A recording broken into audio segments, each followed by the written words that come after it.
যদি তুমি মানুষ হও তাহলে সত্যের মুখোমুখি দাঁড়াও।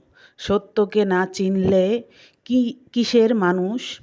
পাহাড়ে, পর্বতে, জঙ্গলে কিংবা অট্টালিকায় যেখানেই যে বেশেই থাকো সেটাও তোমার পরিচয় নয়। ধনী গরিব, নবাব নফর, বাদশা ফকির সেটাও তোমার পরিচয় নয়।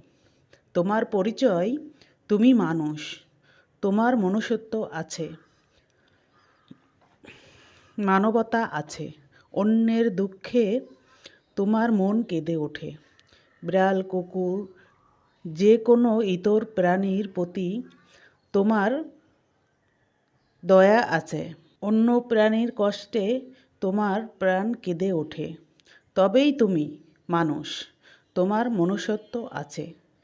এটাই তোমার আসল পরিচয়। এটাই সত্যর মুখোমুখি হওয়া।